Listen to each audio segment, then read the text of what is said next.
A very good morning to all. Welcome to science class. Now, as we have studied earlier, that muscles are bundles of fibers that can contract and relax as required. Muscles give our body a specific shape and posture. The fleshy part is the muscle. Muscles contract and relax in different parts so that the body can move. The action of muscles create various movements, from small movement of eyelids to those of very big actions like talking, laughing, walking, jumping, throwing. Now, can you tell, are the muscles of different organs in our body identical? No, because we have voluntary muscles. Working with our hands, walking, eating, etc. are functions that depend upon our will when we want to move the hand.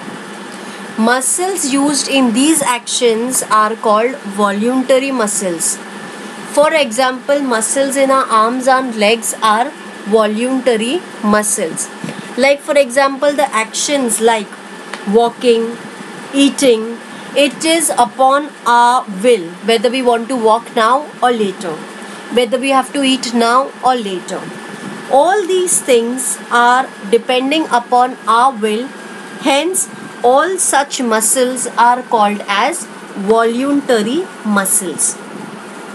So what we have learnt is about voluntary muscles.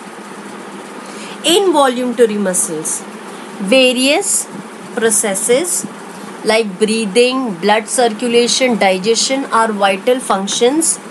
That is, they are essential for life. They do not depend upon our will. Now, breathing. For example, breathing. You cannot wait for your permission that no, I'm not going to breathe now, later on. No. Breathing is a very vital function and it has to be done continuously. These functions do not depend upon our will and hence it is carried out by involuntary muscles, breathing, blood circulation, digestion. So muscles of organs which carry out these involuntary functions are called involuntary muscles. Stomach, heart, intestine, all these are involuntary muscles. Like they carry out their own functions in a fixed manner by the involuntary muscles. As we have seen, voluntary and involuntary muscles based on the will, whether we have to do by our will, those are voluntary, and which have to take place, they are vital functions of our body, that is we need them, those are involuntary muscles. Now we are going to study the types of muscles. The first one, skeletal muscles. The two ends of each of these muscles are attached to two different bones, hence we call them as skeletal muscles. You can see in the diagram an example of skeletal muscle. Example of such muscles are arms and legs. Their movements are voluntary. They are responsible for holding the bones of the skeleton together and give shape to our body. Heart or cardiac muscles. These muscles bring about contraction and relaxation, that is beating of the heart. This movement is involuntary, it has to take place.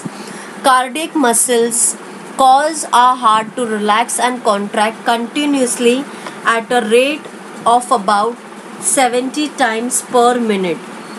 Now this movement of heart or cardiac muscles is involuntary because it does not depend upon our will. It has to take place. Beating of heart is essential. Smooth muscles. These muscles are present in the internal organs other than the heart. For example, muscles of stomach, intestine, blood vessels, uterus. Their movements are involuntary and slow. Various vital functions of our body which we remain quite unaware are carried out by these special muscles. We are not aware that how the stomach digests, or how the stomach digests the food, how the intestine passes, how these blood vessels supply the blood, circulate the blood, uterus how it expands and contracts. All these functions, they are carried out by, we are unaware of these movements. Okay, so these smooth muscles play a very important role.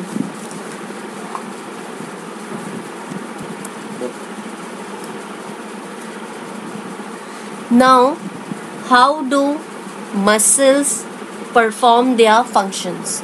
Can you tell this? Muscles contract and relax. They perform the functions when neurological signals. Acetylcholine. Acetylcholine is a chemical messenger. Produces electrical changes in the muscle cells. During this process, calcium is released into the cells and brings about a short muscle twitch. And that is how the muscles work, and that is why the reason we say that calcium plays a very important role in our life, because the calcium released from the liquid, from the chemical messenger acetylcholine, brings a twitch in the muscle, which helps the muscle to move, contract or relax. Now, as we have studied about how muscles perform their function because of that acetylcholine, it's a chemical messenger. Now let's try this.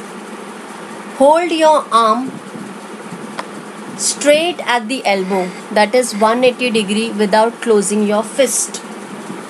Bend the arm at the elbow through 90 degree. Touch the shoulder with your fingers on the same side.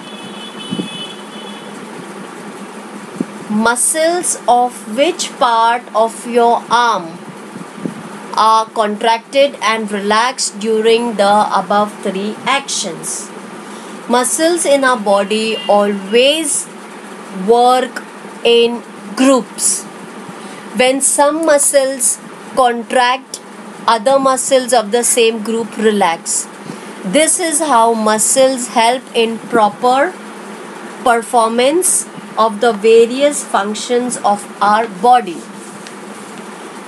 The muscle of the front of the bone in our upper arm, it is called as bicep, and the muscles at the back, they are called as triceps.